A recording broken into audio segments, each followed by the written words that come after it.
Nelson, White, Birchall, McGregor, their squad. Scotland, they will be quick as well. Singapore and India, and the Indian squad with their tails up. Who knows what they can do? On paper, they may qualify, but frankly, with the advantage of some fabulous results bolstering their spirits this morning by other members of their team, we may see India outperform themselves here.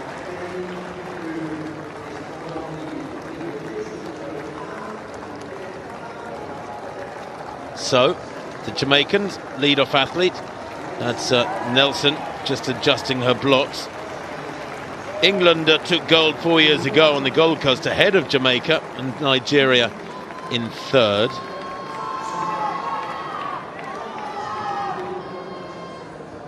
Well, they're still going through their preparations, so let's return our attention to this hammer competition. Meanwhile, the women getting ready for the first of the two semi-finals, top three in each going through to the big showdown. Well, Jamaica were champions in Scotland in 2014 in those wonderfully organised games in Glasgow, but beaten by England. Bit of an upset that 4 years ago. They'll want to get back on the top of the rostrum, but first they must get that baton round these four athletes. Baton speed is critical. The changeovers need to be smooth, and you can quite often in relays get a squad of moderate talents defeating a squad of super talents if the changeovers are strong. If you can maintain baton speed through keeping it really smooth changeovers, then you can quite often get some rather strange results. Here's the lead-off athlete for the India, Chand. She'll hand over to Das, then Nanda and Hilary.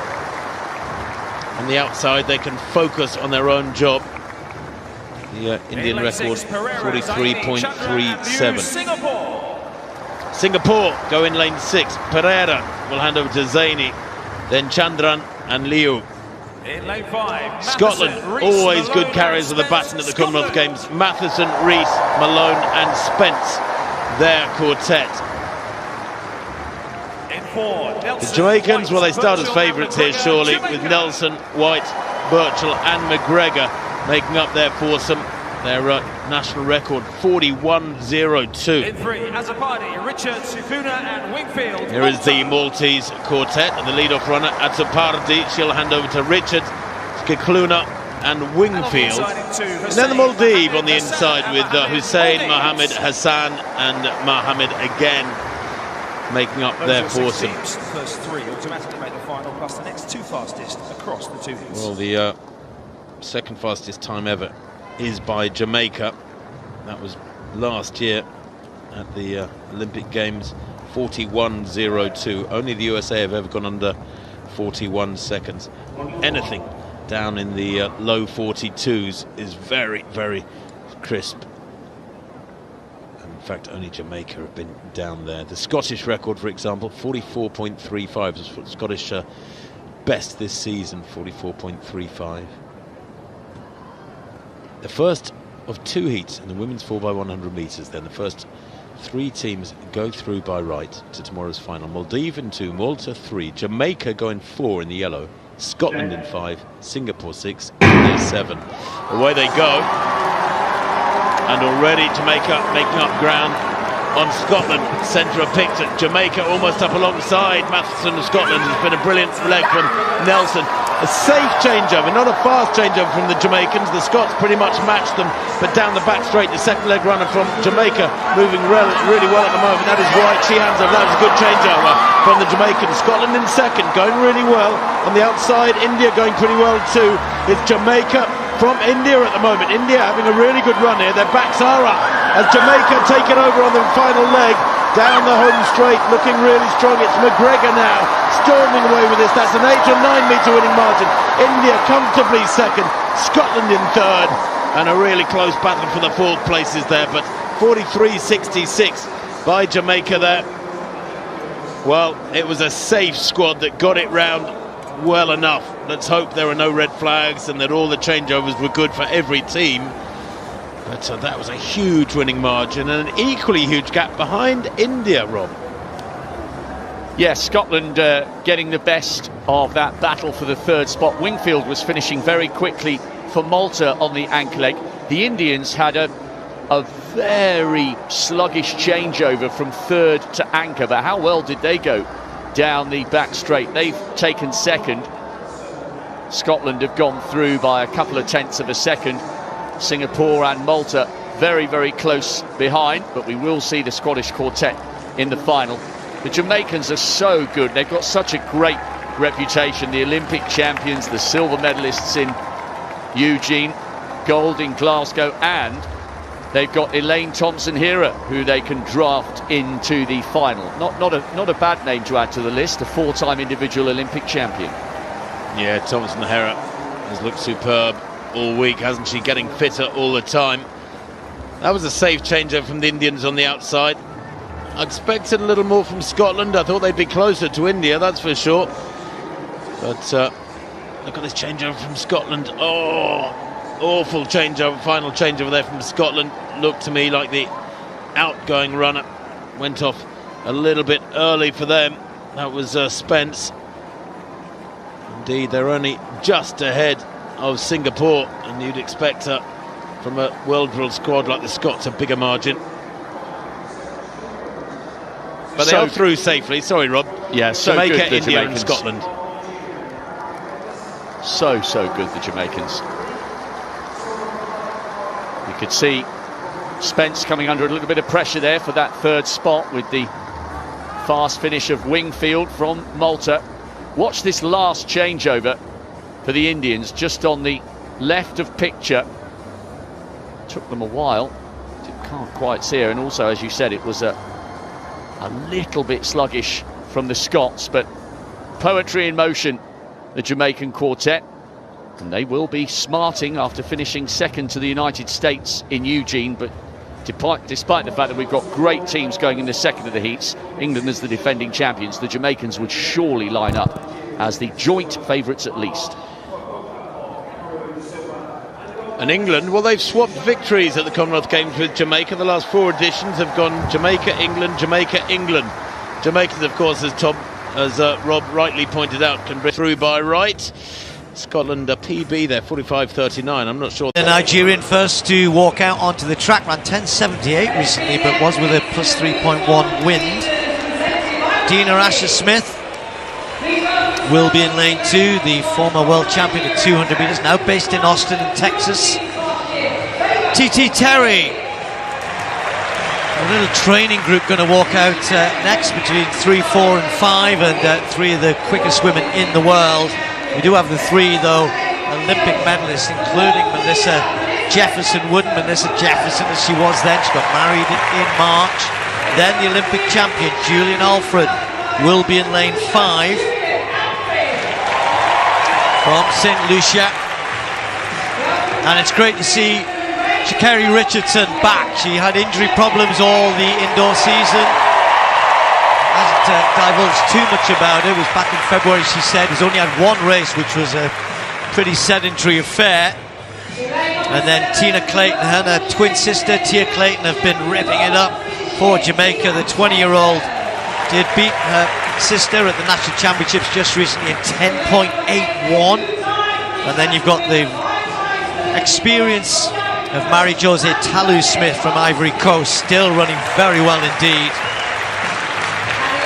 In lane 9, Maya McCoy, who's thrust herself onto the world stage this year, had looked as though she might take up the opportunity to run for Liberia, but has come back, given that she's running so well, to say USA is the flag I run under.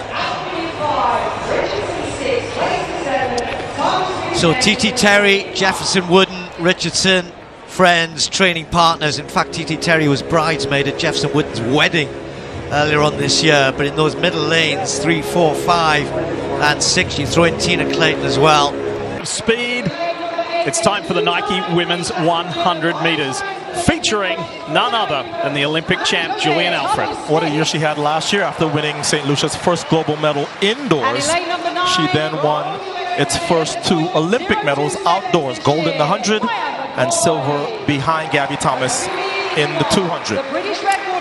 Defending champion here at the Nike Prefontaine Classic in the women's 100, it's Sha'Carri Richardson. The equal 5th fastest woman of all time, but in her only race this year, she's only run 11:47. She's been dealing with an injury which has hampered her training. She'll be in lane 6, personal best 10:65.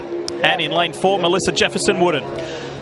Like Julian Alfred, she's been undefeated this year at 100. So we have a clash of the undefeateds here. We have a rematch of the podium from Paris. And I don't think it's a reach to say, Lee, that I think the world champion in Japan is going to come from this field here. TT Terry starts in lane 3. Talu Smith out in 8. Tina Clayton in there as well. Sha'Carri says, I just want a good, healthy race to lead me into nationals and worlds. We'll see how that goes. What kind of a start did Sha'Carri get? She's got work to do. Julian Alfred out nicely on the inside of her. Melissa Jefferson-Wooden, and it's going to be Wooden. Yes, it is. Jefferson-Wooden on the inside. Outdoes the Olympic champ. Into a minus 1.5 meter per second headwind, she runs 10:75, and it's why a lot of people, based on her Grand Slam exploits, are saying that Melissa Jefferson-Wooden has a real shot at being world champion in the 100 this year. She got the bronze last year in Paris, but she has looked different this year. So it's not a surprise that this is our Prevagen memorable moment of the meet. What a great performance to defeat the Olympic champion and previously undefeated Julian Alfred. But more importantly, Melissa Jefferson rides a spectacular start and keeps her 100-meter undefeated streak going in 2025. And this was not close. The Olympic champion and third placer separate from everybody else. And Sha'Carri Richardson, 9th and last, 11:19. No, Tim, into a headwind. Minus 1.5, 10.75. What would it have been if we'd turned that wind around? Brilliant start from Jefferson-Wooden there. 4th from top. And then Alfred came back, and Alfred, I thought, was easing past at mid-race. You don't often see a comeback like that through the second half from the early leader, but she found new speed in the second half, Jefferson-Wooden. She dug so deep to take that win, Steve. I really thought up to 60 metres, Alfred in the yellow, so powerful, accelerated between 20 and 50. I thought she'd got it. She went past Jefferson-Wooden. She led at about halfway. Jefferson-Wooden came back at her, and that is so rare in a 100.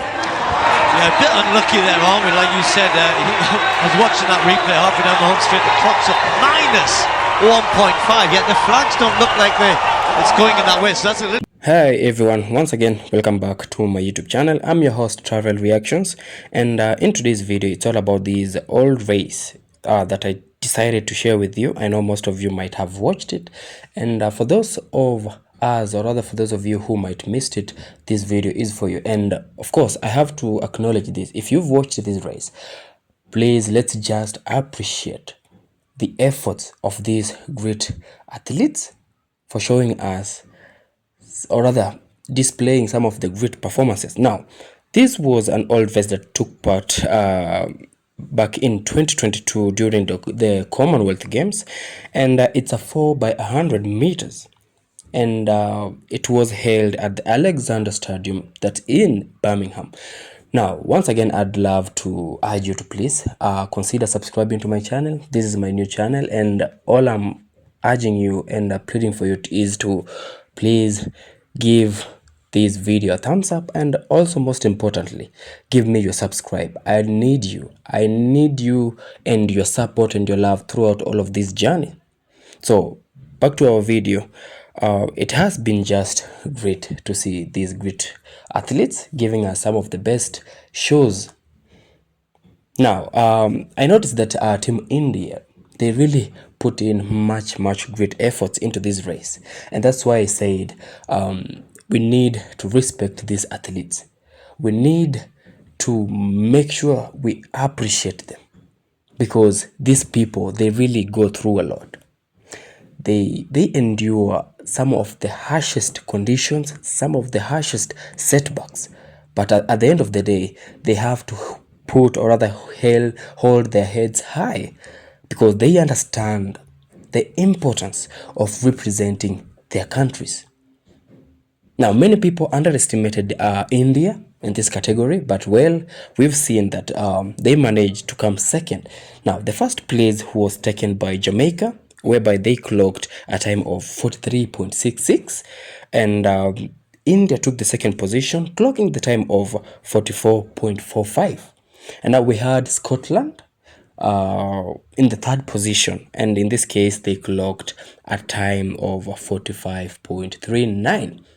Now this reminds me, is Scottish kind of related to Jamaica in terms of the origin? Anyway, that's a topic beside this race, so still I'd love to hear from you. Now this was one of the greatest races I've seen so far. I've watched how these athletes focus, put their head fully into the game. And now something I realized is that this is what I noticed that differentiates the Jamaican teams from the rest of the countries, or rather the rest of the athletes representing different countries. And what I noticed is that Jamaicans, whenever they step into the field, into the world of track and field, they really like they have a great composure. And by great composure is that they come to these races to participate when they are freely with each other. We see them crack jokes, make jokes of each other. They laugh out loud. They just love it. Like Jamaicans really spread the good vibes. And when you look at the other teams, they come in to these competitions really dull. They're just gloomy. Now it seems like it's just a bunch of strangers put up together during the last minute to represent this country. And we all know when you step into the world, or rather into any event, into any activity, leave alone track and field, even football, if you are working as a team and you don't really have that psyche, that morale, like you cannot even cheer yourselves up. Everybody is gloomy, everybody is silent to themselves. Trust me, the results will be the opposite of what the fans expect from you. We've heard of selfish players when it comes to football, whereby a player refuses to pass the ball to his teammate. And that's why is it that? And it's because of this gloominess. We come into the field, we are not fully focused, we don't really love one another, we act as if we are strangers. So it gets hard to work as a team. And when you look at the Jamaican team, the Jamaican relay teams, be it the youngsters, being the senior teams, they always display great team effort. They have good chemistry between them, and that's why Jamaicans, they can never be defeated. They continue to dominate the world of track and field. Jamaicans, they have given us Usain Bolt, a man who set a world record that up to now it has never been broken. We all have to appreciate Jamaica. So guys, that was all about this race, and it was just about stating what I noticed is the differences between the Jamaican teams, relay teams, and the other countries' relay teams. So please, I'm urging you to please consider subscribing to my channel. This is a new channel. I'm expecting you, I'm counting on you to give me your massive support by dropping your subscribe to this new channel, and of course give these videos a thumbs up so that it can be recommended to a wider audience as much as possible. So guys, I've been your host Tyrell Reactions, and until we meet again in my next video, peace out and one love.